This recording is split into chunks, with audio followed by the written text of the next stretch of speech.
Шинэ өглөө ирлээ. Шинэ өглөө сэрлээ. Урамтай өглөө. Урамтай өглөө.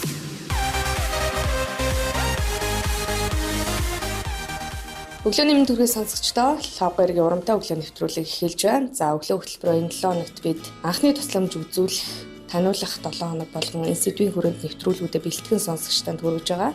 За энэ өглөөний урамтай өглөө нэвтрүүлгээр тог захилгаанд зохиулсан үед ер нь хэрхэн анхны тусламж үзүүлэх вэ? Юуг анхаарах хэрэгтэй вэ гэдэг сэдвээр мэргэжлийн эмчтэй бид ярилцсан. За би одоо улсын төв 2 дугаар эмнэлэг дээр ирсэн байна. За манай нэвтрүүлгийн зочин 2 дугаар эмнэлгийн яаралтай тусламжийн тасгийн ахлах зэргийн эмч Ангаа ухааны магистр Лувсан Дамб. Өглөөний мэнд үргээд танд. За өглөөний мэнд. Ерөнхийдөө сэдвэн баримтлахтараа тогон зохиулсан үед авах арга хэмжээ өгч байгаа. За тогон зохиулна гэдэг баримтлахтараа ерөнхийдөө юу юм гэхээр хүн болгонд бас яагаад гэвэл хэлбэр тохиолддог. За ер нь бол нөгөө тогны хүчлэлээс шалтгаалаад хамгийн түрүүнд бид нөгөө ямар хүчлэл байна? 220, 380 вольт. Дээр нь хэдэн мянган вольтын хүчлэл байна гэдгээс шалтгаалаад гэрийн нөхцөлд авах арга хэмжээ гэдэг бол хамгийн түрүүнд тог үүсгэгчийг хурдан хугацаанд салгах хэрэгтэй. За дээр нь болохоор тухайн өвчтөн нэгдүгээр хөдөлгөөнгүй байлгах хэрэгтэй. Хоёрдугаар тогон зохиулсан үед яадаг вэ гэхээр ерөнхийдөө нөгөө тог манлахтаар орсон, өрөөсөн гараараа барьсан гэж бодоход эсрэг талын хөлийн улаар гарч байд юм уу? Эсвэл сууг цаваар гарч байд юм уу? Ийм ямар нэг үүсгэгчээс шалтгаалсан бэртэл гэмтэл байна уугүй байдаг нь ихний удаад үзэх хэрэгтэй. Тогч өөрөө болохоор нөгөө таталцах, түлхэлцэх гэдэг хоёр янз байдаг. За зарим тохиолдолд бол нөгөө түлхэлцэж байгаа тохиолдолд тухайн хүнийг шийдэх эсвэл дотороо наалдсан байдаг юм шилдэг. Тийм учраас үүсгэгчийг хурдан хугацаанд тухайн өвчтнөөс одоо нэр үгсдээс холдуулах хэрэгтэй. За дараагийн шалтгаан нь юу юм гэхээр өвчтнийг хэвтрийн дэглэм зохиулах хэрэгтэй. Босож явж алхуулахгүй байх хэрэгтэй. Энэ нэг яаж байгаа юм гэхээр тогон зохиулснараа хүн манлахтаар яадаг вэ гэхээр нөгөө гинтийн шалтгаантай зүрх зогсох, зүрхний хим алдагдах. За амь насанд халдтай хим алдагдал үүсэх ийм шалтгаанууд байдаг. Тэгэхээр юу юм гэхээр тухайн хүнийг хэвтрийн дэглэм зохиулаад дараагийн шалтгаан нь болохоор гэмтлийн имлэг болон эсвэл болохоор айл хордон хугацаанд яралтай тусламжийн дасагтай 3 дахь шалтгаан имлэг шилжүүлж үзээд за дээр нь болохоор зүрхний цэцлэг амжилтлыг хийж зүрхний химийг шалгах. За дээр нь болохоор тог цэцлэгааны үүдэлтэд үүссэн одоо нөгөө төлөвлөл бэртэл гэмтэл байх юм бол түүний эсрэг арга хэмжээг нь авах хэрэгтэй. За хэрвээ одоо тогны шалтгаантайгаар одоо юу гэдэг чинь гар хөл одоо төлөгдсөн шарах шалбархаа үүссэн бол тэрнтэй холбоотой анхны тусламжийг нь үзүүлэхийн тулд эмнэлгийн яаралтай тусламжийг зайлшгүй авах хэрэгтэй. За дээр нь болохоор бид нар нөгөө саяхан ярьж ирсэн нөгөө ямар хэмжээтэй тогон зохиулсан байна. Тогийг нь тодорхойлж үзэх хэрэгтэй. Тог нь болохоор дамжсан зам, ороод гарсан зам гэж байдаг байхгүй.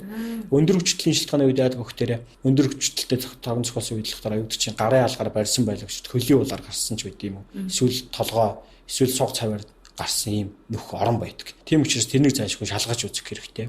Тийм учраас бид нөгөө хэдэн мянган вольт байна гэдгийг вольтыг нь тодорхойлоод тухайн хүнийг бол зайлшгүй эмнэлгийн нөхцөлд 24-өөс 72 цагийг хянаж хэрэгтэй. Гинтийн шалтгаантай зүрх зогсолт болж болно, хим алдагдлалт болж болдог. Ийм төвчрөөс зайлшгүй одоо ялалтай тусламжийн дэс анхны тусламжийг үзүүлэх хэрэгтэй. Тийм учраас амин үзүүлэлтийг хянах нь байна.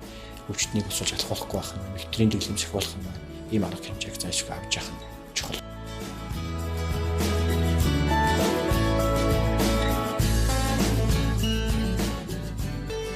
Гэрийн нөхцөлд одоо тухайлбал гэрт байж байгаад одоо ямар нэгэн шалтгаанаар хин нэгэн одоо тогонд ил утсанд цохиуллаа гэхэд хамгийн түрүүнд авах хэрэгтэй анхны тусламж бол хөдөлгөөнгүй байх хэрэгтэй байх гэж ойлгох юм тий.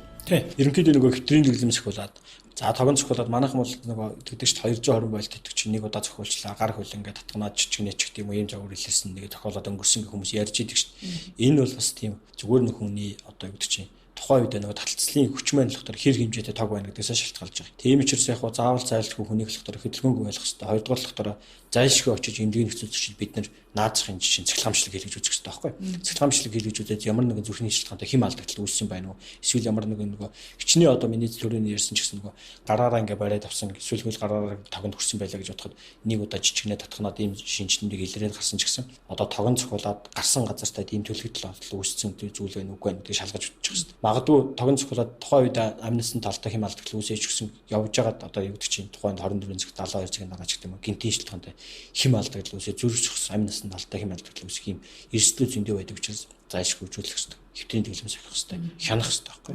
Эмнэлгийн нөхцөлд ирчлээ, эмчилгээ хийлгэлээ. Ер нь хэдийн хугацаанд эмчлэгдэх боломжтой вэ? Одоо хэдэн вольтын өндөр хүчлөө, бага хүчлөө гэдэг зохиулснаас шалтгаалах уу? Эмчилгээний тухай. За эмчилгээний тактикийн үед гэдэг бол хамгийн дөрөнд эмнэлгийн нөхцөлд ирсэн тохиолдолд бид нэг зүрхийн цэцлэгамшлыг хийж үзээд цэцлэгамшлын ямар нэгэн шалтгаантай хим алдагдал үүссэн байна уу үгүй байна гэдгийг хянах хэрэгтэй. Ер нь бол 24-с 72 цаг хүнийг тогтмол хугацаанд нөгөө цээжний холболтын дор цэцлэг амжилтыг хянжаах хэрэгтэй, тавтан хийж үзэж явах хэрэгтэй. За дараагийн шилтгааны үеийн гэхээр нөгөө за имчилгээний арга техник гэдэг чинь. Одоо гэдэг чинь тогон цохилттой холбоотой эмийн шилтгаан гэдэг хэд харьцангуй яг хөнгөн гэлбэрийн вольтер зохиолсон байгаа тохиолдолд зүгээр ажиглалт хяналт одоо сая миний ярьж ирсэн хэм алдагдлыг үүсэж чинь үгүй нүцгэлэм шиг л.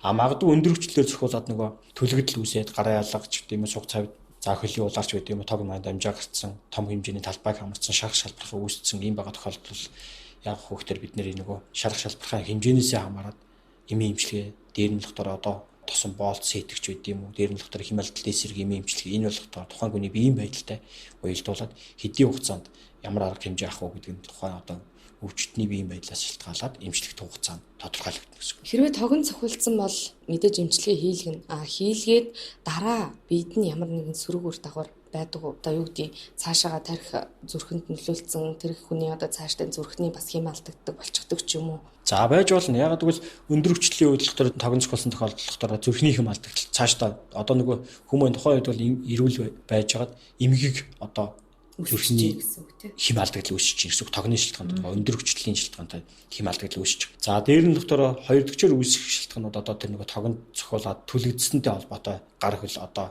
гэмтсэнтэй холбоотой хатангаршил үүсгэж байд юм уу? Булчингийн эмгийг атрофи үүсгэж байд юм уу? Эсвэл доктор ширмэсний эмгийг үүсгэж байд юм уу? Иймэрхүү шилтгаанууд том хэмжээний эмгийн үед л гар өрөөс нь тал мэдээг бол хатангарших түлэгдэл гэмтлийн шилтгаантай эмгэгүүд үүсэх эрсдлүүд бол зөндөө олон тооны эрсдлүүд байдаг. Тийм учраас ер нь бол нөгөө тухайн энгийн нөхцөлч бай, гэрийн нөхцөлч бай, эсвэл ажил хөдөлмөрийн холбоотойч бай. Тухайн тогийг бол зайлшгүй одоо бид нар маш аюултай гэдгийг өдөр тутам одоо санаж явах хэрэгтэй. Тийм учраас тогон зохиолохгүй өөрсдөө урьдчилан сэргийлт нэг аюулгүй байдал гэдэг юмыг сайн хангаж ажиллах гэсэн бол ер нь тогон зохиолох эрсдлүүд маш их илбэг байдаг.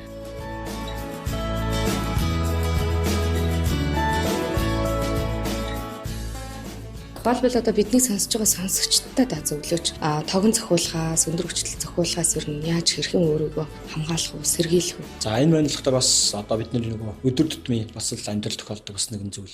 Энэ үеийн гэхээр одоо манайхны нөгөө бага насны хүүхдийг одоо юу гэдэг чинь харж халамжлах хүм муутай ч гэдэг юм уу, эсвэл доктор одоо санамдгүй байдлаар хүүхдүүд очиод нөгөө тогны залгуурт хуруугаа гэж үзэгч байд юм уу, эсвэл доктор одоо нөгөө бас өндөр хүчлийг одоо автомат одоо удирдлагыг оролдогч байд юм уу? Эсвэл доктор манайхан ч бас нөгөө тог цохилгааныг одоо юу гэдэг чинь утасны залгуурч байд юм уу? Арзетик одоо ийм орцогчлуудыг доктор тог утсан шалбартсан ийм байгаа тохиолдолд одоо нөгөө нойтон газар хаях дээр нь ус асгахч байд юм уу? Эсвэл доктор ямар нэгэн байдлаар тэрний аюулгүй байдал гэдэг юмыг хангаж үзээг гэсэн болоод гинтийн шилтгаантайг санамсаргүй байдлаар тогон цохиулах хэрэгслүүд зөндөө байдаг учраас тухайн хүн тогтой орцож байгаа тохиолдолд одоо ямар нэгэн ишнүр залгуур за дээр нь доктор шалбарсан эсвэл доктор ямар нэгэн задлага энэ зүйл байна уугүй нүдийг сайн анхаарч заашгүй харж байгаа. За дээр нь доктороос түрүүн ярьсан бага насны хүүхдийг бол одоо тийм унтраалгаар арзетикээс хол байлгах хэрэгтэй. Хэрвээ байх юм бол түүнийг одоо хүүхдийн гар хөрөхгүй газар байрлуулж явах хэрэгтэй. За иймэрхүү одоо өдөр тутамд одоо бид нар амьдралд хэрэглэдэг зүйлсийг заашгүй зуршил болгож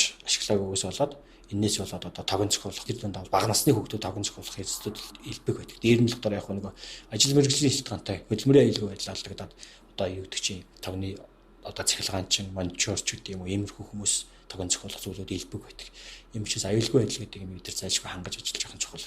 Тухайлбал одоо дэрэгт хүн маань тогон цохиулчлаа гэж бодъё. Тэгвэл би очиод одоо аврахад өөрийгөө яаж хамгаалах ёстой вэ? За бидний нөгөө манай яралтай тусламжийн амьлуулах суур тусламж, лавшруулсан тусламж гэж ярьж байдаг. Хамгийн түрүүнд чухал зүйл одоо та хажууд нь байгаа тусламж үзүүлэгч гэж үзэх юм бол та хамгийн түрүүнд тухайн хүний тогон цохиулж яхад нь очиод тухайн хүнд одоо тусламж үзүүлэлээ гэж бодоход та өөрөө хоёр дэгч нь бол тогон цохиулах эрсдэл өндөртэй.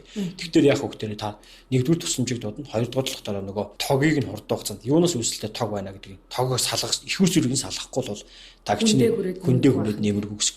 Хэрвээ хүндээ хүрэх гэж байгаа бол тогон цохиулаад одоо утас цахилгаан цохиулсан юм байх юм бол тэрнийг одоо нөгөө тогийг нь салгахтаа яг хөвгтөрөө одоо арзетик унтраалгыг хэрвээ мэддэггүй байх юм бол нөгөө мод болон тог дамжихгүй зүйлээр тогийг нь өөрөөс нь холдуулж тэгж салгаж анхны тусламжийг үзүүл.